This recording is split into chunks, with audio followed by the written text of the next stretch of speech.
Bismillahirrahmanirrahim. Assalamualaikum warahmatullahi wabarakatuh. Allahumma salli ala Sayyidina Muhammad wa ala ali Sayyidina Muhammad.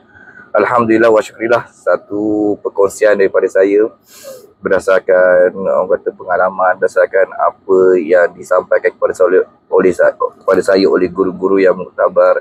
InsyaAllah satu perkongsian semoga memberi manfaat. Adakah bisikan-bisikan semasa amalan-amalan yang kita lakukan itu merupakan jarum-jarum halus iblis? Pernah tak kita ada pada pesakit-pesakit yang di luar sana, ataupun pengamal-pengamal perubatan, ataupun mereka-mereka yang sedar saat untuk kita menjadi hamba Allah yang lebih dekat, maka kita pastinya kena adalah amalan-amalan khusus, betul tak? Bagi mereka-mereka yang berpegang kepada jalan inilah kan, insyaAllah. Contoh jalan tarikat, jalan-jalan yang zikir, yang mengamalkan hizib ataupun mengamalkan rotib kan, insyaAllah. Di saat kita sedang mengamalkan ni khusus mungkin sebagai niat untuk menjadi hamba Allah yang hampir dengan Allah, yang moga-moga Allah jadikan amalan kita, wirid-wirid kita menjadikan warid, ataupun hizib-hizib yang kita amalkan, ataupun rotib-rotib sebagai benting-benting daripada gangguan-gangguan yang kita terima sebelum ni. Di saat semasa kita sedang mengamalkannya tu, proses mengamalkannya tu, macam-macam bisikan yang pasti akan kita rasai. Contoh, berapa lama lagi nak tunggu kesannya Kita rasa kita diuji dengan pelbagai rasa hati kita, rasa perasaan, gangguan perasaan.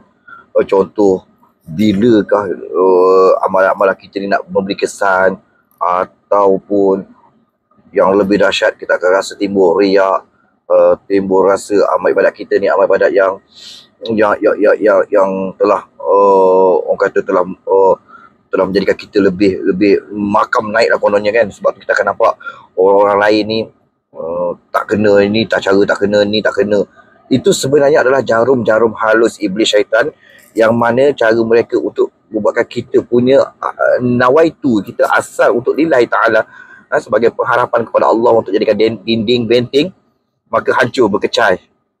Ingat, sebab itulah kadang-kadang amalan yang kita lakukan tu tidak memberi kesan ataupun tidak mendatangkan warid, iaitu rasa keseronokan, rasa zuk nikmat setiap amalan yang kita lakukan.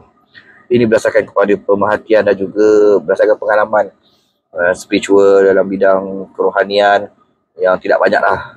Tapi sekadar saya berkongsi kepada semua sahabat-sahabat di luar sana, yang saya yakin pastinya ada amalan-amalan khusus lah, yang mungkin yang diterima daripada guru-guru ataupun daripada ustaz-ustaz sebagai amalan-amalan untuk jadikan benting, ataupun macam-macam lah niat kita.